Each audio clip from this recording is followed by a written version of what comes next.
नमस्कार दोस्तों, मेरा नाम है अमित और आज हम बात करने वाले हैं एक ऐसे केस के बारे में, ऐसे टॉपिक के बारे में जिसके अंदर जो पुलिस वाले होते हैं या यूं कहें एक भ्रष्ट पुलिस वाले होते हैं, वो अपनी पावर का, अपनी ताकत का, अपनी शक्ति का गलत इस्तेमाल करते हैं और वो आपको डराते हैं, आपको धमकाते हैं, आपका शोषण करते हैं, आप डर जाते हो। तो हम उनकी शिकायत कहाँ कर सकते हैं और कैसे कर सकते हैं?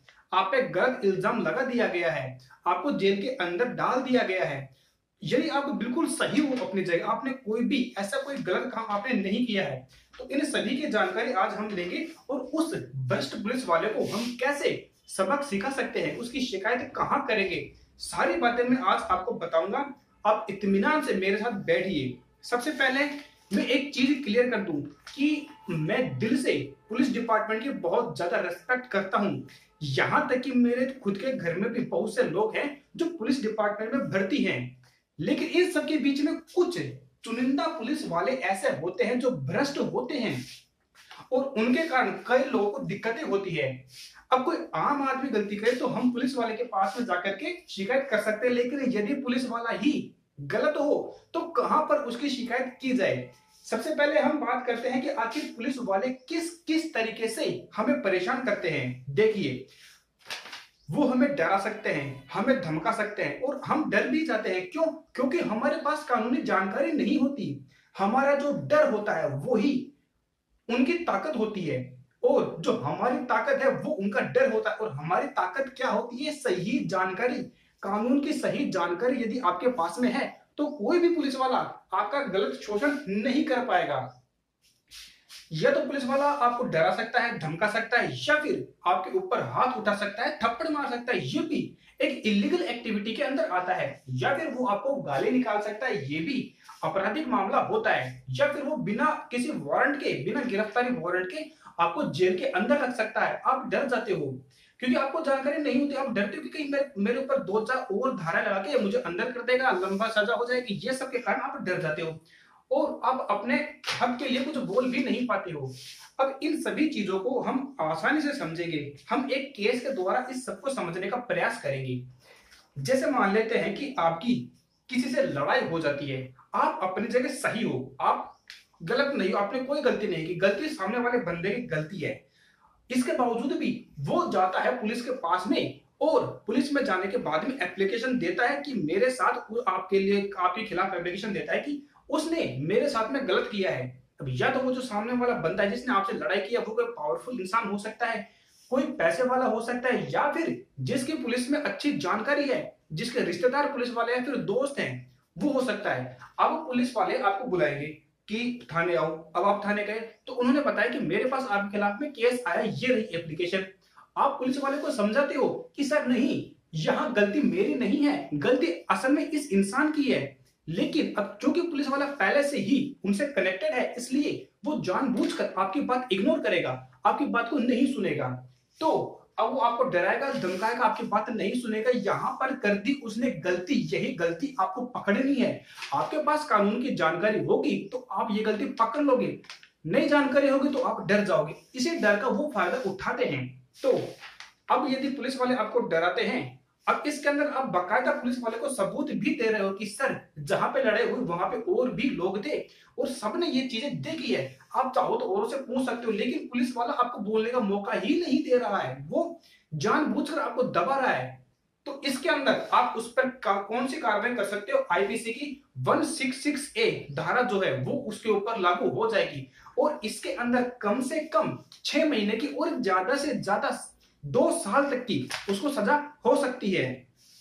अब इसके बाद में देखो, उसने आपको डराया, धमकाया, है ना, और आपने अपने पक्ष में कुछ बोलना चाहा तो उसने ये बोला कि ज्यादा मत बोले वरना मैं तुझे अंदर कर दूंगा। वो आपके थप्पड़ भी लगा देता है। तो थप्पड़ लगाना मतलब एक और इलीगल एक्टिविटी उसने कर दी और इसके अंदर वो एक झूठा स्टेटमेंट तैयार करता है आपके खिलाफ कि आपने गलती की है, आपने उसको मारा, धमकाया, झूठी रिपोर्ट एक तैयार करता है और उसके ऊपर आपके साइन भी करवा लेता है, डरा धमका करके। आप डरे हुए हो, आप साइन कर भी देते हो। तो इस तरह झूठे स्टेटमेंट पर यदि वो आपके साइन करवाता है तो उस पर धारा लग जाती है आईपीसी की 330 इस धारा के अंदर उस पुलिस वाले को 7 साल के लिए सजा हो सकती है। अब देखो ये कितनी बड़ी बात है। यदि आपको कानून की जानकारी होगी तो आप उसके ऊपर एक्शन ले सकते हो। अब देखो जो पैसे वाले होते हैं वो तो उनके पास तो बहुत पैसा होता है और वो एक अच्छा वकील हायर कर सकते हैं, लेकिन जो इंसान गरीब है वो कहां से अच्छा वकील हायर करेंगे। तो मैं चाहता हूं कि ये जो जानकारी मैं आज आपको बता रहा हूं ये जानकारी सबके पास होनी चाहिए। हर गरीब इंसान के पास ये जानकारी होनी चाहिए ताकि वो अपने अधिकारों के लिए लड़ सके, स्टैंड ले सके। इसके बाद में पुलिस वाला यदि बिना किसी वारंट के आपको जेल के अंदर डाल देता है, चाहे वो 1 मिनट के लिए भी डाले, वो बिल्कुल इलीगल एक्टिविटी के अंदर आता है। वो ऐसा बिल्कुल भी नहीं कर सकता है।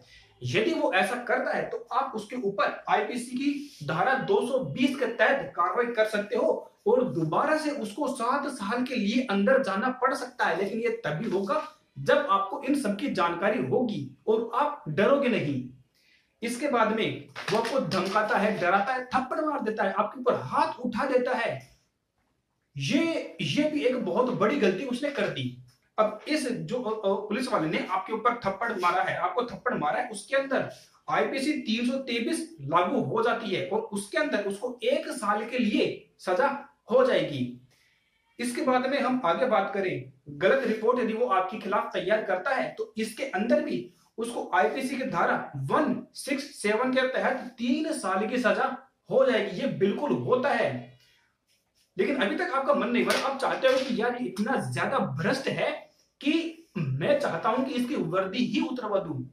तो वो तरीके भी होते हैं, हम आगे आपको बताने वाले हैं।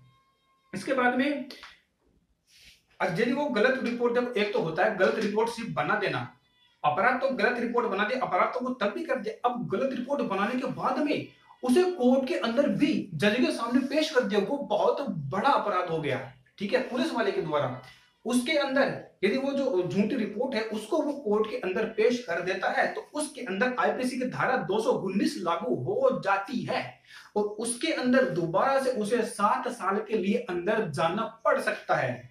बिल्कुल सही सुना आपने, 7 साल बहुत लंबा टाइम होता है। उसके रूह कांप जाएगी, ध्यान रखना। ये तभी होगा जब आपको पूरी कानून की जानकारी होगी। आगे अब देखो गाली क्या होता है, दो लोगों में यदि बहस होती है तो गालियां अपने आप निकलती है और पुलिस वाला तो बड़ी आसानी से आपको गाली दे सकता है। आप वहां पर एक तरह से निर्बल इंसान होते हो तो पुलिस वाला यदि आपको गाली निकालता है तो आपको उसकी गाली को कैच करना है, ठीक है। गाली निकाल दी तो वो उसने एक तरीके से अपराध कर दिया, तो अब आप उल्टा उस पर कार्रवाई कर सकते हो। गाली निकालना आईपीसी की धारा 294 294 के तहत उसको 3 महीने के लिए सजा हो सकती है, बिल्कुल हो सकती है। अब बात करते हैं कि चलो सर ये सब तो ठीक है, गलती वो कर रहे हैं और हमें उनकी गलती पकड़े में भी आ गई, लेकिन अब हम इनकी शिकायत कहां पे करें, हम कार्रवाई कैसे करें, वो बात आती है। कोई आम इंसान गलती करता है तो हम पुलिस वाले के पास में जाकर के कार्रवाई कर सकते हैं, लेकिन यदि पुलिस वाला ही भ्रष्ट निकले तो उनकी कार्रवाई हम कहां करें, ये मेन बात आती है।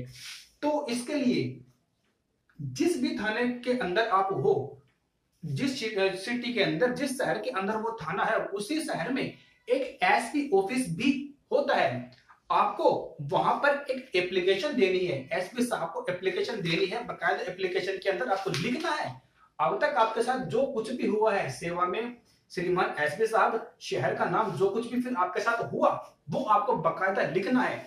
और यदि आपके पास उस पुलिस वाले के खिलाफ कोई सबूत है तब तो बहुत ही अच्छा, सबूत नहीं भी है तो भी आपको डरने की जरूरत नहीं है। आपको वो सभी चीजें जो आपके साथ हुई है लाइन टू लाइन, बारी बारी, ए टू जेड उसके अंदर लिखनी है और वहां एसपी ऑफिस में आपको दे देनी है। अब सबूत की बात करें तो पुलिस वाला जो खुद है ना, पुलिस वाला वो खुद सबूत लेके आएगा, अपनी बेगुनाही का सबूत वो खुद देगा।